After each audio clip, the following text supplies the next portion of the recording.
Welcome to scary গপ্প। Hello বন্ধুরা, তোমরা সবাই কেমন আছো? আশা করি সবাই খুব ভালো আছো। আমিও খুব ভালো আছি। আমি আছি প্রকাশ, তোমাদের সাথে আজকে আবারও একটি নতুন ভূতের গল্প নিয়ে চলে এসেছি 70 নম্বর এপিসোডে তোমাদের পরিবারের স্ক্যারি গপ্পতে। যারা এখনও চ্যানেলটি সাবস্ক্রাইব করনি তারা তাড়াতাড়ি চ্যানেলটিকে সাবস্ক্রাইব করে সঙ্গে থেকো। আজকের গল্পের নাম হচ্ছে অলৌকিক বউ। তাহলে চলো গল্পটি শুরু করা যাক। মৃত মানুষের হাত থেকে এক ফালি মাংস কেটে খুব গোপনে আমার বাড়ির দিকে রওনা দিলাম। আমার কাছে এটা অস্বাভাবিক কিছু না, বা খুব যে ভয় লাগছে এমন কিছুও না। কারণ গত 5 থেকে 7 মাসে আমাদের এলাকার কবরস্থানে যতগুলো লাশ দাফন হয়েছে, প্রত্যেকটা লাশের ডান হাতের মাংস এভাবে চুরি করে আমি নিয়ে গেছি। প্রথম দিন যে এত ভয় লাগছিল বলে বোঝানো যাবে না। তবে আমার যে কিছু হবে না এটা আমি জানতাম, কারণ আমার সাথে আছে অলৌকিক একটা শক্তি। আমি চাইলে এই কবরস্থানকে শ্মশান বানিয়ে দিতে পারি, আবার আমার মন চাইলে এই কবরস্থানকে পৃথিবীর সকল অলৌকিক শক্তির মিলন ক্ষেত্র বানিয়ে দিতে পারি। তাহলে বুঝুন আমি কত শক্তিধর একজন পিশাচ। এখন রাত প্রায় 3টা। এই সময় একা রাস্তা দিয়ে হাঁটছি। আকাশে চাঁদ নেই, মেঘের আড়ালে লুকিয়ে আছে। কেন জানি না, আমার এখন অন্ধকার খুব ভালো লাগে। আগে এই অন্ধকার খুব ভয় লাগতো। আমি একটু ভীতু টাইপের ছেলে ছিলাম, কিন্তু এখন আমার মনে হয় আমার থেকেও বেশি সাহসী আর কেউ নেই। একটু একটু করে আমার বাসার সামনে চলে আসলাম। ঘরের ভেতরে ঢুকে খুব সাবধানে দরজা আটকিয়ে আমার রুমে গেলাম। রুমের দরজা খুলতেই এক দৌড়ে আমার বউ আমার সামনে হাজির। আমার হাত থেকে মাংসের টুকরোটা নিয়ে গোপ গপিয়ে খেতে শুরু করলো, যেন পৃথিবীর সব থেকে ভালো খাবার তার হাতে। অন্য কোথাও মনোযোগ নেই তার, শুধু তার হাতে থাকা একজন মানুষের মাংসের অবশিষ্ট অংশ নিয়ে ব্যস্ত।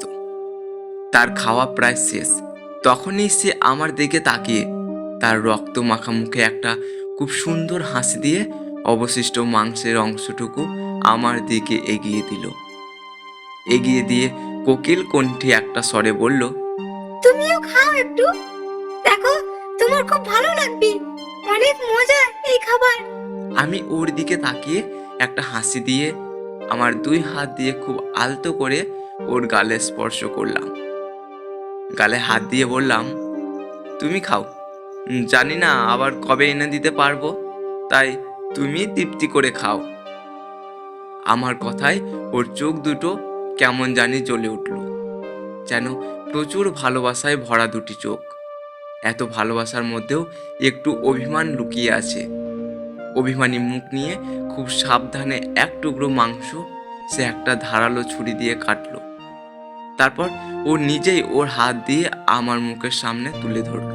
আমি প্রথমে খেতে চাইনি, তবে না খেয়ে পারলাম না। মীরা যে এত মিষ্টি করে ভালোবাসা নিয়ে খেতে বলল, না খেয়ে কোনো উপায় ছিল না আমার। ওই এক টুকরো মাংস মুখে যেতেই আমি অবাক হয়ে গেলাম। এত সুস্বাদু খাবার পৃথিবীতে ছিল? আমি কি সত্যি মানুষের মাংস খাচ্ছি, নাকি কোনো অমৃত খাচ্ছি আমি নিজেই বুঝতে পারছি না। খুব তৃপ্তি নিয়ে এক টুকরো মাংস খাওয়ার পর আমি মীরার দিকে দেখলাম ও এখনো খাচ্ছে। অনেক মায়াবী লাগছে দেখতে। ওর এই মায়াবী চেহারা যতবার দেখি ততবারই ওর প্রেমে পড়ে যায়। কিন্তু মাঝে মধ্যে ওর খাওয়ার মধ্যে ওর মাথার চুল খুব বিরক্ত করছে। বারবার চুল সরিয়ে দিচ্ছে, কিন্তু চুলগুলো খুব বেহায়া। প্রতিবারই ওর সামনে চলে আসছে, কিন্তু ব্যাপার না, ওকে যা সুন্দর লাগছে বলে বোঝানো যাবে না। মীরার মাংস খাওয়ার শেষে আমার দিকে তাকিয়ে একটা হাসি দিল। তারপর আমার সামনে এসে দাঁড়িয়ে বলল, ধন্যবাদ তুমি এত সুন্দর একটা খাবার উপহার দেওয়ার জন্য। এইটা বলেই মীরা আমার মুখে লেগে থাকা রক্তটুকু মুছে দিল। আমিও একটা হাসি দিয়ে বললাম, ভালোবাসি। আমার মুখে ভালোবাসি কথাটা শুনে আমার নাকে হাত দিল। নাকে হাত দিয়ে একটু টান দিল আর একটা মিষ্টি হাসি দিয়ে বলল, পাগল একটা। তুমি বিছানায় বসো, আমি মুখ ধুয়ে আসছি। আমি ওকে যেতে বলে বিছানায় বসলাম। বসে মীরার কথা ভাবছি। মেয়েটা কি অদ্ভুত, যতবারই ওর দিকে তাকায় ততবারই মুগ্ধ হই। আসলে কোনো এক জাদু আছে ওর মধ্যে। আমার সকল শক্তির উৎস এই মীরা। আমার শরীরের প্রতি ফোঁটা রক্তে মিশে আছে মীরার দেওয়া শক্তি। জানি না কতদিন এই শক্তি বহন করতে পারবো, তবে এই শক্তি যতদিনই থাক কারো ক্ষতি করব না। মীরার সাথে আমার সম্পর্ক শুরু একটা অদ্ভুত মাধ্যমে, অবিশ্বাস্য হলেও সত্যি। এইভাবে যে মীরাকে পাবো, আমার বউ বানাবো, তার সব আবদার পুরো করতে পারবো, আমি কোনোদিনই ভাবতে পারিনি। চলুন আপনাদের মীরাকে পাওয়ার গল্পটা শোনাই। এই গল্পটা আজ থেকে 7-8 মাস আগের। তখন আমি অনেক বই পড়তাম। বলতে পারেন বই পড়া আমার এক প্রকার নেশা ছিল। আমি একটা বেসরকারি কোম্পানিতে চাকরি করি, বেশ মোটা অঙ্কের একটা স্যালারি পাই।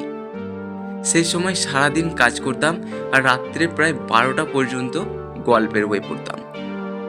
একদিন অফিস থেকে ফেরার সময় দেখলাম আমার বাসার একদম সামনে একজন লোক কিছু বই নিয়ে দাঁড়িয়ে আছে। আজ রাত্রে পড়ার মতো কোনো বই ছিল না, তাই আমিও আর কিছু না ভেবে লোকটির কাছে এগিয়ে গেলাম। লোকটি দেখতে একদম বন মানুষ, মুখে বড় বড় দাড়ি, মাথায় জট পাকানো বড় বড় চুল। শুধু দেখতে বললে ভুল হবে, তিনি আসলে একজন বন মানুষ বলে আমার মনে হয়। লোকটির সামনে আসতেই তার হাতে থাকা একটা বেশ মোটা বই আমার হাতে দিল। আমি জিজ্ঞেস করলাম, এই বইটির দাম কত? তিনি কোনো কথা না বলে তার বাম হাতের 2টা আঙুল উঁচু করলেন। আমি ভাবলাম লোকটা হয়তো বোবা, তাই কথা বলতে পারছে না। আর এত মোটা একটা বইয়ের মূল্য মাত্র 200 টাকা চাচ্ছে। তাই একটু অবাক হলাম। মানি ব্যাগ থেকে একটা 500 টাকার নোট বের করে লোকটার হাতে দিলাম। ভাবলাম লোকটার একটু উপকার হোক। কিন্তু অবাক করা ব্যাপার, লোকটি 500 টাকার নোটটি এপিট ওপিট ঘুরিয়ে দেখে আমার কাছে ফিরিয়ে দিল। ফিরিয়ে দিয়ে আবার তার 2 আঙুল উপরে উঠিয়ে বিরক্তিকর একটা শুকনো হাসি দিল। ওনার হাসি দেখে বুঝলাম উনি বিরক্ত বোধ করছেন। তাই 500 টাকার নোটটি মানি ব্যাগে ঢুকিয়ে 2টা 100 টাকার নোট দুটি বের করে ওনার হাতে দিলাম। এবার উনি সত্যি তার মুখে অনেক বিরক্তিকর একটা ভাব এনে আমার হাতে 100 টাকার নোট দুটি ফিরিয়ে দিল।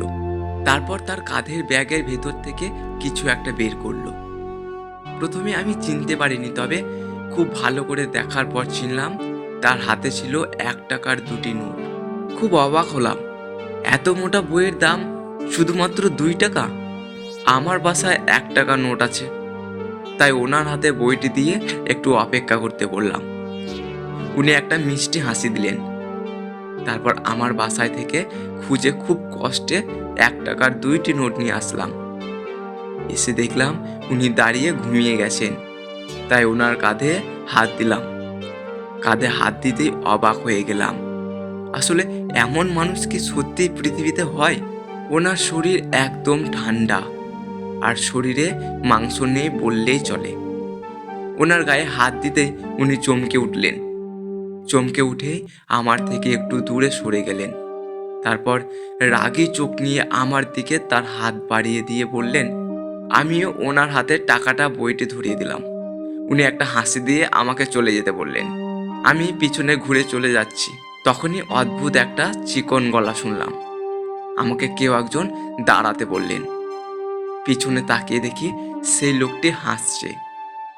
আমি খুব অবাক হয়ে একটু সামনে এগিয়ে গেলাম। তখন তিনি বললেন, আলবি বাবা, আলবি সাবধান বাবা, ভুল কিছু করিস না, তুই তো আমাদের একমাত্র ভরসা বাবা। এইটা বলেই উনি পিছনে ঘুরে হাঁটতে লাগলেন। আমিও ওনার পিছু নিলাম আর ওনাকে দাঁড়াতে বলছি, কিন্তু কে শোনে কার কথা। হর্ন হানিয়ে উনি একটা গলির ভেতর ঢুকে পড়লেন। তারপর আর লোকটিকে খুঁজে পাইনি, তাই সোজা আমার বাসায় চলে আসলাম। বাসায় আসার পথে বইটির কভার পৃষ্ঠা খুব ভালো করে দেখলাম। বাংলায় কি সব চিং ফিং লেখা, তাও আবার বানান ভুল। কিছুই বুঝলাম না, তবে বইটি আয়তনের থেকে একটু বেশি ভারী। আমার রুমে এসে ফ্রেশ হয়ে বইটি নিয়ে বসলাম। বইটি পড়ার জন্যে উত্তেজনা আর ধরে রাখতে পারলাম না, তাই আজ রাত্রে খাওয়া বাদ। বইটির কভার পিসটা উল্টাতেই দেখলাম আমার ছবি। খুব অবাক হলাম, আমার ছবি এইখানে কেন? আবার খুব সুন্দর করে নিচে আমার নাম লেখা আলভি। তার পরের পৃষ্ঠায় আছে সূচিপত্র।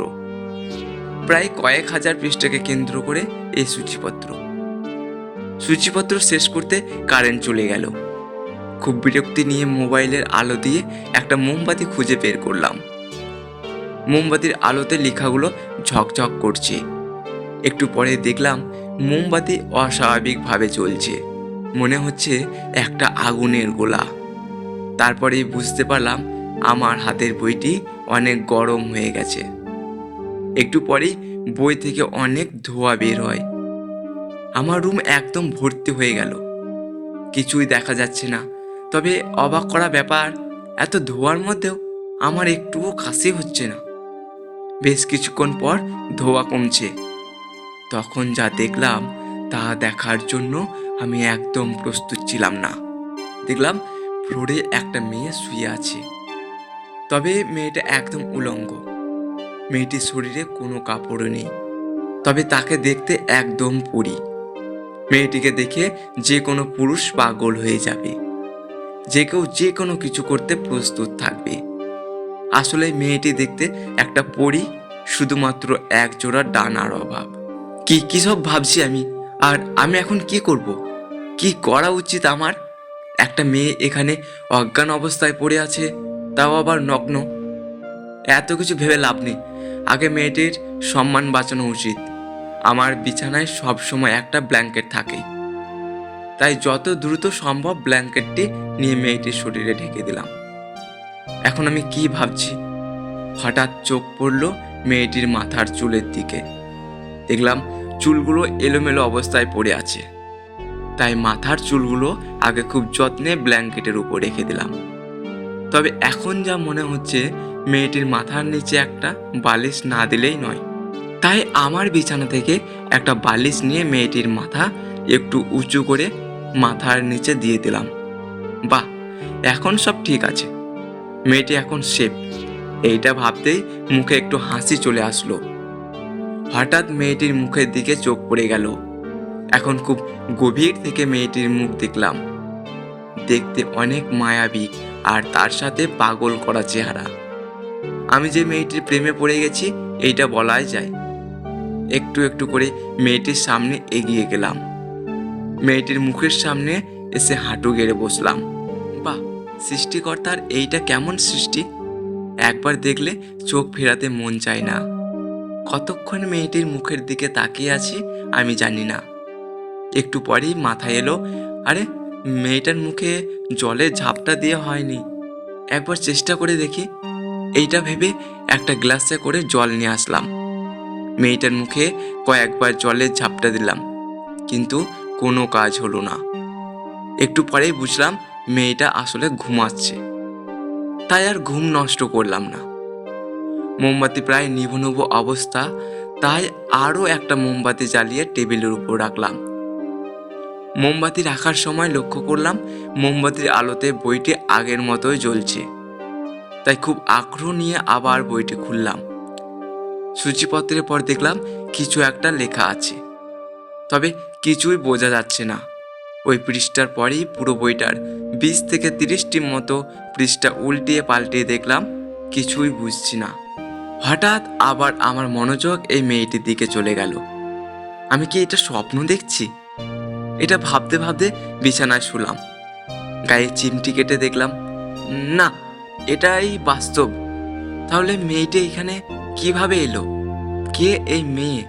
এইটা ভাবতে ভাবতে ফ্লোরে মেয়েটির দিকে দেখলাম, এখনো শুয়ে আছে। মেয়েটিকে দেখার কিছুক্ষণ পরে ঘুমিয়ে গেছি। সকালে চোখ খুলতেই যেটা দেখলাম, এইটা দেখার জন্য আমি মোটেই প্রস্তুত ছিলাম না। দেখলাম মেয়েটি দিব্যি বসে আছে, তবে মেয়েটি এইটা কেমন পোশাক পরে আছে? দেখতে সাদা, তবে খারাপ না। তবে চুলগুলো কিন্তু বেশ বড় আর সুন্দর। দেখে মনে হয় মেয়েটার চুলের যত্ন নেওয়ার জন্য আলাদা লোক আছে। সবই বুঝলাম, কিন্তু মেয়েটি ওই দিকে তাকিয়ে এইভাবে বসে কি করছে দেখার জন্য আমি মেয়েটার সামনে গেলাম। সামনে এসে দেখলাম সে কান্না করছে, তবে চোখ বন্ধ, আর বইটি ওর সামনে খোলা। তার চোখে জল দেখে খুব কষ্ট লাগছে। কি হয়েছে ওর? কান্না করছে কেন? আর ওর কান্নায় আমার বুক ফেটে যাচ্ছে কেন?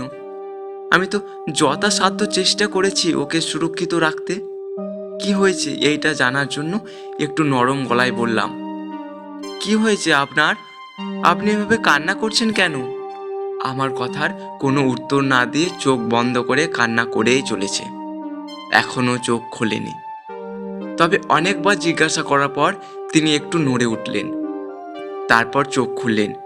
চোখ খুললেই কান্না জড়িত গলায় বলল, কেন করলেন এইটা? আমি আমি আপনার কি ক্ষতি করেছি?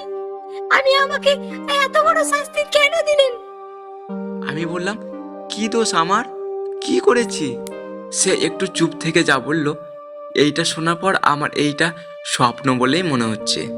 মেয়েটা বলল সে নাকি অন্য একটা দুনিয়ার মানুষ, মানে মানুষ ঘুমাইলে যেমন ডাইমেনশন চলে যায়, সেই ডাইমেনশন। মেয়েটি যেখানে থাকতো সেইটা নাকি সব সময় অন্ধকার। এই বইটি নাকি তাদের দুনিয়াতে যাওয়ার পথ। এইটা শোনার পর অবাক হয়ে আমি জিজ্ঞেস করলাম, তাহলে তাহলে আপনি এখানে আসলেন কিভাবে?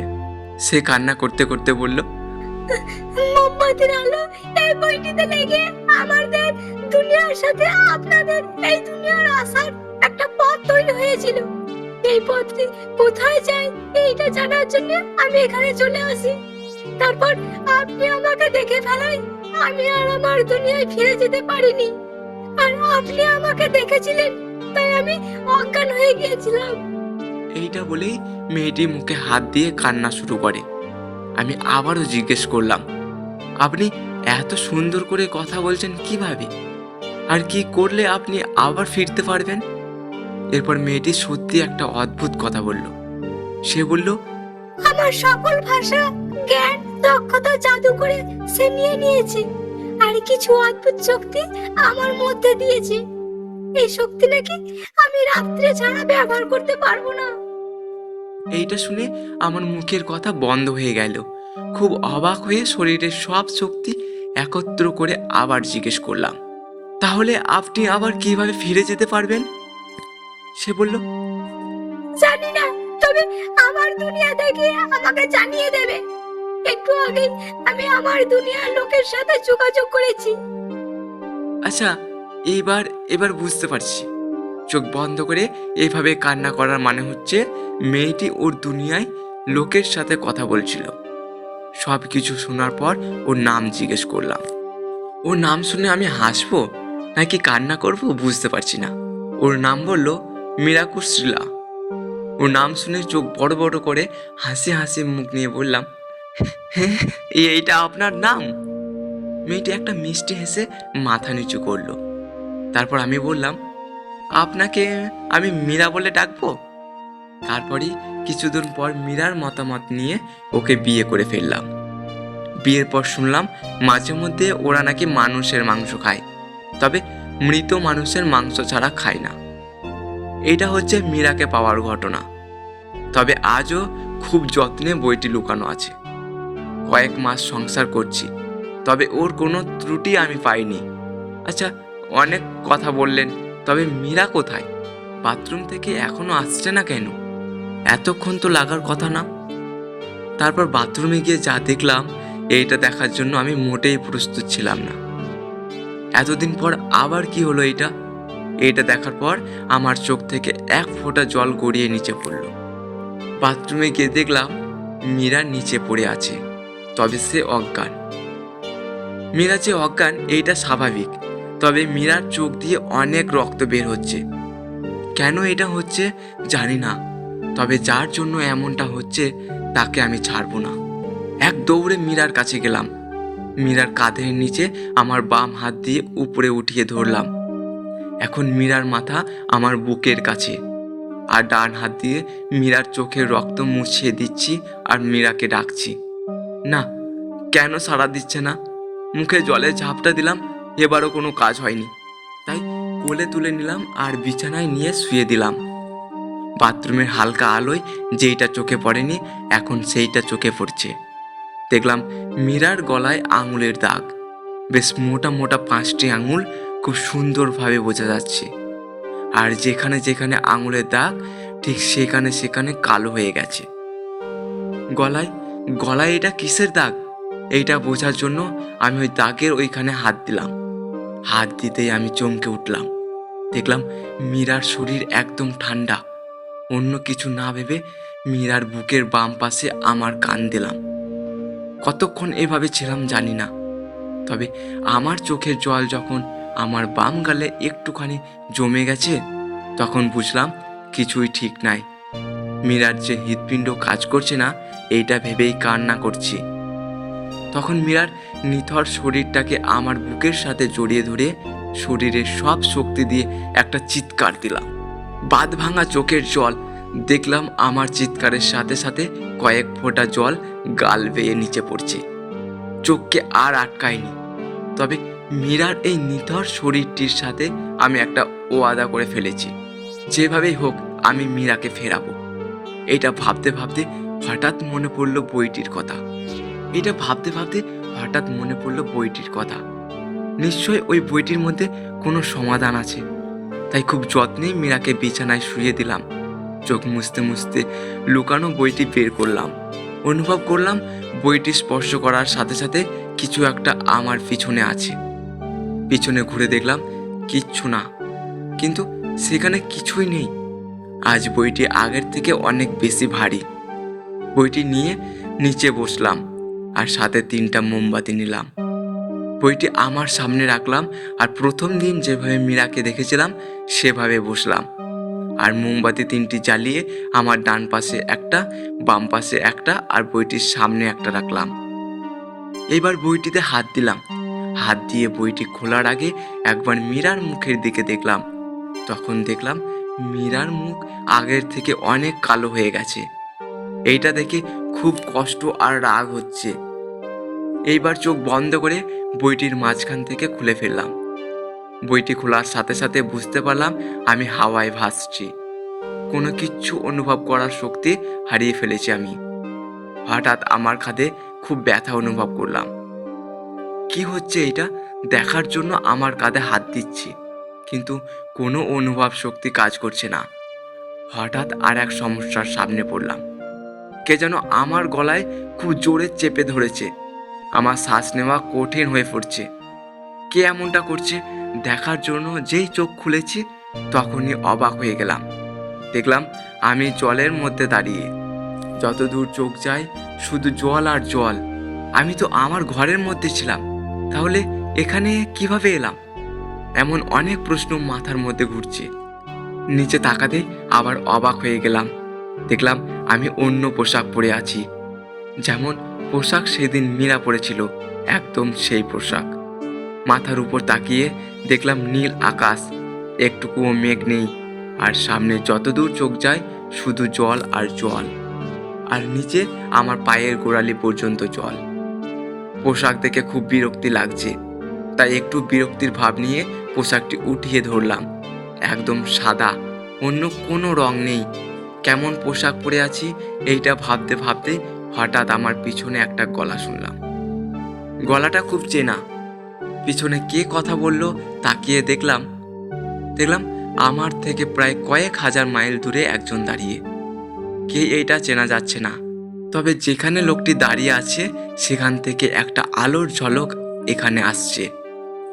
লোকটির সাথে কথা বলার খুব প্রয়োজন, তাই অনেক জোরে জিজ্ঞেস করলাম, কে আপনি? প্রথমে ডাকে কোনো কথার উত্তর দিল না। দ্বিতীয় ডাকে ঠিকই উত্তর পেয়েছি, তবে আমার পিছন থেকে উত্তরটা পেয়েছি।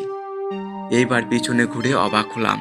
দেখলাম লোকটি একদম আমার সামনে। এই লোকটিকে দেখার পর আবার পিছনে তাকে দেখলাম, কিন্তু সেখানে কেউ ছিল না। আরে, এটা তো সেই লোকটা যার কাছ থেকে বইটি কিনেছিলাম। ইনি এখানে কিভাবে? খুব অবাক হয়ে জিজ্ঞেস করলাম, আপনার নাম কি? আপনি আপনি কে? আপনি থাকেন কোথায়? আমার এতগুলো প্রশ্ন শুনে তিনি কিছুক্ষণ চুপ থেকে বললেন, আমি বলেছিলাম সাবধান, তুই কেন আরো সাবধান হতে পারলি না? ওনার কোনো কথাই আমি বুঝতে পারলাম না কি বলতে চাচ্ছেন উনি। তাই চোখে অনেক অবাক ভাব নিয়ে জিজ্ঞেস করলাম, আমার কি দোষ আর আমার উপর কেমন দায়িত্ব ছিল, আমি তো এইটাই জানতাম না। তিনি তখন খুব অবাক করা করা কথা বললেন। তিনি বললেন, তুই এখন দাঁড়িয়ে আছিস সেই বইটির মধ্যে, আর তুই যার সাথে বিয়ে করেছিস সে আমার মেয়ে। তোকে আমি আমার সকল শক্তি দিয়েছি, তাহলে তুই কেন আমার মেয়েকে রক্ষা করতে পারলি না? ওনার কথা শুনে খুব অবাক হলাম, আমার খুব রাগও হলো। তারপর আমি বললাম, আপনার মেয়েকে আমি রক্ষা করতে পারিনি, সেখানে আমি কিভাবে রক্ষা করব? আর আপনি যদি আমাকে সব কিছু বুঝিয়ে দিতেন তাহলে আমি অবশ্যই আপনার মেয়েকে রক্ষা করতাম। আমার কথা শুনে হয়তোবা তিনি একটু কষ্ট পেয়েছেন বা খুব গভীর ভাবনায় ডুবে আছেন। অনেকক্ষণ চুপ থাকার পর অনেকখানি করুণ হয়ে বললেন, বাবা আলভি, আমার মেয়েকে তুমি বাঁচাও। জানি আমার ভুল হয়েছে, তবে তুমি আমার মেয়েটাকে বাঁচাও। আমার মেয়েটি যে বড্ড বিপদে আছে।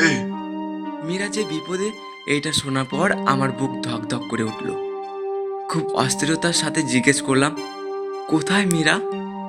তিনি আমার মুখে মীরার নাম শুনে খুব রাগী গলায় বললেন, এইটা এইটা আমার মেয়ের আসল নাম না, তুমি ওর আসল নাম ধরে ডাকো। ওনার কথা শুনে আমি একটু ভয় পেয়েছি। তারপর ভয়ে ভয়ে জিজ্ঞেস করলাম, কোথায় মীরা কুশলীলা? তখন তিনি একটু মন খারাপ করে বললেন, সে এখন একটা বদমাস লোকের কাছে বন্দি। সেই লোকটি যদি মীরা কুশীলাকে একবার বের করে, তাহলে সে হবে এই দুনিয়ার রাজা। তুমি আমি আমার মীরা কুশীলাকে সবাই মারা পড়বো, আর যে এই বইটিতে হাত দেবে সে এই দুনিয়াতে চলে আসবে, আর তোমাদের দুনিয়াতে তাদের শক্তি বাড়বে। ওনার কথা শুনে আমি খুব অবাক হলাম। তাহলে বললাম, সেই লোকটা, আমি তার মুখোমুখি হতে চাই। তারপর মীরা কুশীলার বাবা যা বললেন, এইটা শোনার পর আমার নিজেরই মরে যেতে ইচ্ছা করছে। এইটা এটা কিভাবে সম্ভব? কিভাবে আমার মীরাকে উদ্ধার করব, এইটা নিয়ে চিন্তার পড়ে গেলাম। তিনি বললেন, এই পুরো দুনিয়াটা আমার, আর ভবিষ্যতে আমার মেয়ে যার সাথে থাকবে সে এই দুনিয়ার সম্রাট হবে। আর যে মীরা কুশীলাকে আটকে রেখেছে সে এক সময় আমার শিষ্য ছিল। আজ সে যেই শক্তি নিয়ে আমাকে প্রতিহত করছে, ওই সকল শক্তি আমার শেখানো। আমার মাধ্যমে সে এমন শক্তি আয়ত্ত করতে পেরেছে। আমি চাইলে ওই শয়তানটাকে হত্যা করতে পারি, তবে একদিন এমন দিন আসবে যে ওর থেকেও বেশি শক্তিশালী লোক আমার মীরা কুশীলার উপর আক্রমণ করবে, আর সেই দিন আমি তোমার সাথে থাকবো না। তাই আমি চাই ওই শয়তানটার সাথে তুমিই লড়াই করো। আমার বিশ্বাস আছে তুমিই জিতবে বাবা, তুমিই জিতবে। এইটা বলেই উনি আমার দিকে একটা করুণ দৃষ্টিতে তাকিয়ে আছেন। এইটা শোনার পর আমি কি বলবো বুঝতে পারছি না। আসলে আমার কি বলা উচিত এইটাও জানি না। নিজের মধ্যেই অনেক হিসাব করতে শুরু করলাম। আমি যদি সেই শয়তানটার সাথে লড়াই করতে চাই তাহলে হয়তো আমার মৃত্যু হবে। আমার যে মৃত্যু হবে এটাই স্বাভাবিক, কারণ এদের জাদুতে আমি পারদর্শী না। কিন্তু আমি যদি না যাই তাহলে মীরাকে ফিরে পাওয়ার শেষ চেষ্টাটাও ব্যর্থ হবে। মীরাকে মিথ্যা ভালোবাসা দিয়ে ঠকানো হবে, আর আমি চাই না আমার মীরার কাছে আমি ঋণী থাকি। যদি মরতেই হয় একসাথে মরবো, আর বাঁচতে হলে একসাথে বাঁচবো। সব হিসাব শেষ, মীরাকে আমি উদ্ধার করবই। এইটা ভাবতেই মীরার গলার সেই আঙুলের দাগ আর ওর মায়াবী চোখের কথা মনে পড়ল। খুব কষ্ট লাগছে। তাই আমার চোখ বন্ধ করে ফেললাম। আমার চোখ বন্ধ করতে মীরার মুখের সেই পাগল করা হাসি আমার চোখের সামনে ভাসছে। মীরার কথা মনে পড়তেই খুব রাগ হচ্ছে, তাই প্রচুর রাগ নিয়ে চোখ খুললাম। রাগে অগ্নিশর্মা হওয়া চোখ নিয়ে সেই লোকটির দিকে দেখলাম। আমার মনে হয় আমার এমন চোখ দেখে তিনি আমার মনের কথা বুঝতে পারছেন। তারপরেই তিনি মুখে একটা অদ্ভুত হাসি দিলেন। তার হাসির মধ্যে একটা প্রতিশোধের আভা দেখা যাচ্ছে। হয়তো তার মধ্যে জমে আছে অনেক দিনের প্রতিশোধের নেশা। তারপরই উনি আমাকে ডাকলেন। আমার পিছনে এসো, কোনো কিছু দেখে ভয় পেও না। আমি যতক্ষণ তোমার সাথে আসছি কেউ তোমার কোনো ক্ষতি করবে না। এটা বলে উনি চলতে শুরু করলেন। জলের মধ্যে দিয়ে হাঁটছি, পা থেকে জল ছিটকে একটু দূরে গিয়ে পড়ছে, আর প্রতি সেকেন্ডে মীরার জন্যে ওই যুদ্ধের প্রস্তুতি নিচ্ছি। হঠাৎ জলের মধ্যে একটা আলোর ঝলক চোখে পড়ল। এইটা কোনো স্বাভাবিক আলো না, মনে হচ্ছে দূর আকাশ থেকে একটা জ্বলন্ত নক্ষত্র নিচে নেমে এসেছে। অনেক আগ্রহ নিয়ে ওই আলোটির উপর হাত দিলাম। এইটা কোনো স্বাভাবিক কিচ্ছু না। তাই মীরার বাবাকে উদ্দেশ্য করে বললাম, একটু দাঁড়ান, এইখানে কিছু একটা আছে। আমার কথা শুনে উনি আমাকে ঘুরে বললেন, কি হয়েছে? এখনো অনেক পথ বাকি। এইটা বলেই হঠাৎ উনি আমার পাশে জলের মধ্যে বসে পড়লেন। বসেই ওনার আলোর ঝলকটি ধরে টানাটানি শুরু করলেন, কিন্তু কোনো কাজ হয়নি। বেশ কিছুক্ষণ টানাটানির পর উঠে দাঁড়িয়ে আমাকে ওইখান থেকে দূরে যেতে বললেন। আমি একটু দূরে গিয়ে দাঁড়িয়ে পড়লাম। তারপরেই অবাক করা একটা দৃশ্য চোখে পড়ল। দেখলাম ওনার মাথার মধ্যে থেকে অনেক মোটা আলোর একটা ঝলক বের হয়ে জলের মধ্যে সেই আলোর ঝলকের মধ্যে পড়ল। কিন্তু একটু পরেই তিনি জলের মধ্যে লুটিয়ে পড়লেন। কি হলো এটা বুঝতে পারলাম না। আমি ওনার কাছে গিয়ে ধরতে চেষ্টা করলাম, কিন্তু তিনি আমাকে নিষেধ করলেন। তার এমন অবস্থা দেখে খুব মায়া লাগছে। তারপরে উনি বললেন, এইটা অসম্ভব। তারপর আমার সামনে উঠে দাঁড়িয়ে বললেন, চলো আমাদের পথে ফিরে যাই। ওনার কথা শুনে একটু বিরক্ত হয়ে বললাম, চলে যাবে?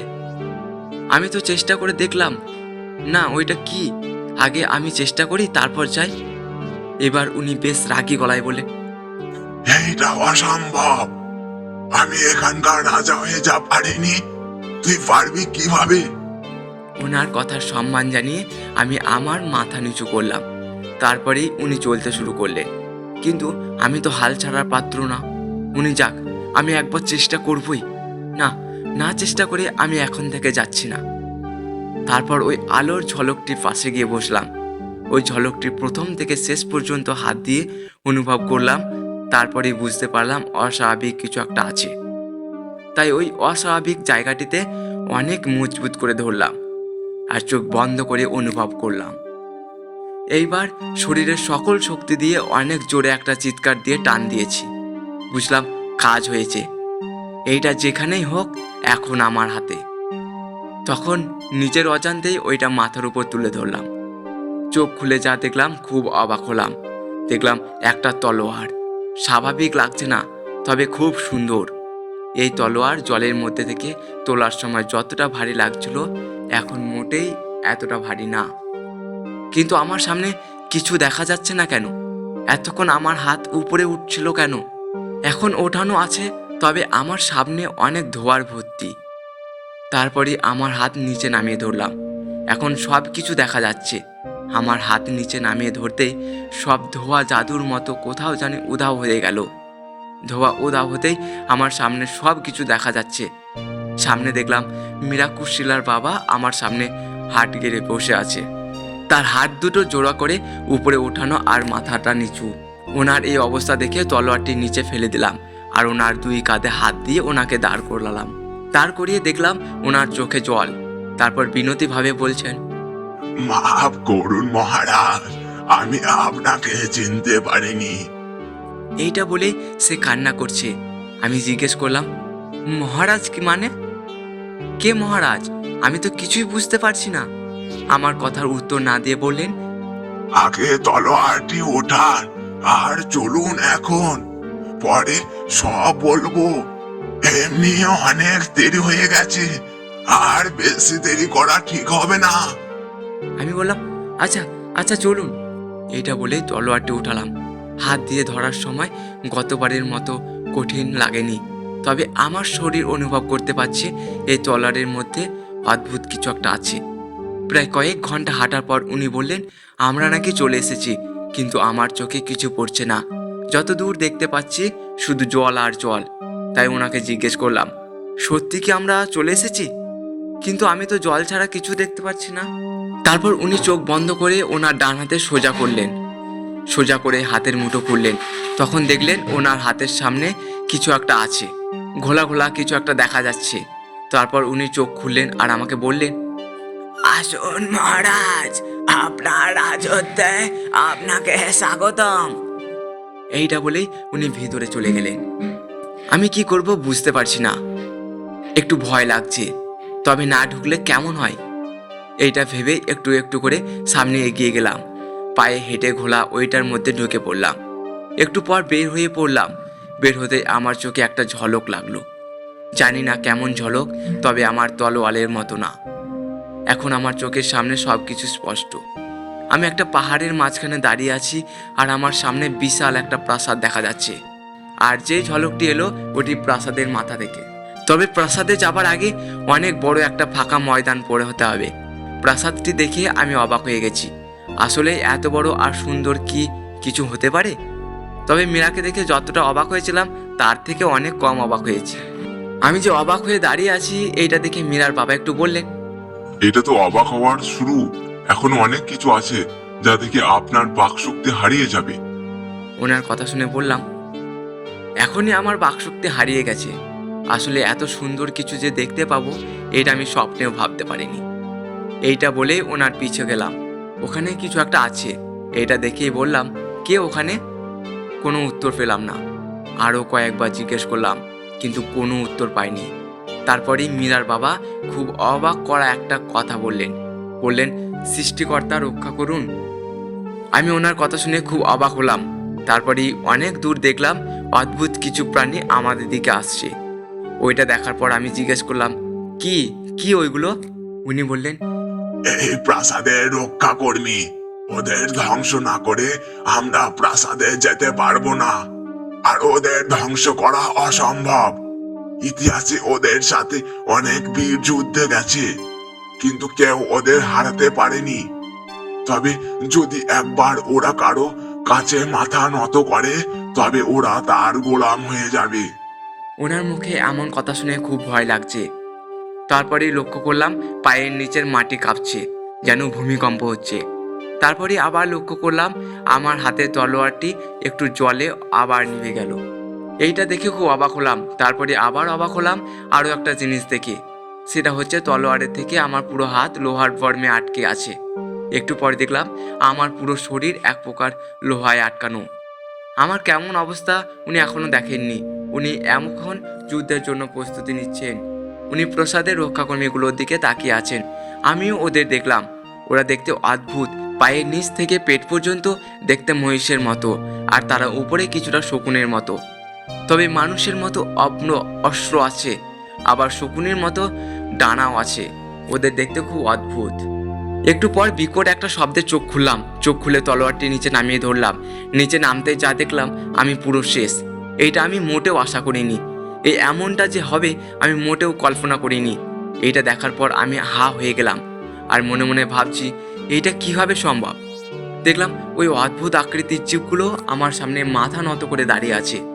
ওদের ডান পা আর সামনে বাম পা পিছে, তবে শরীরের সমস্ত ভর বাম পায়ে। ডান পা সোজা অবস্থায় আছে আর ডান পায়ের উপর হাত দিয়ে মাথা নত। এই দৃশ্য দেখে আমি একদম অবাক। মীরা কুশিলার বাবা ওদের মধ্যে আমার দিকে হা করে তাকিয়ে আছে। এখন অবশ্য ভালোই বুঝতে পারছি অমন শব্দ কেন হলো। আসলে তলোয়ার উপরে উঠিয়ে ধরার কারণে এই অদ্ভুত জীবগুলো আমার আয়ত্তে চলে এসেছে। মানে আমি ওদের হারিয়েছি, তাই এখন ওদের রাজা আমি।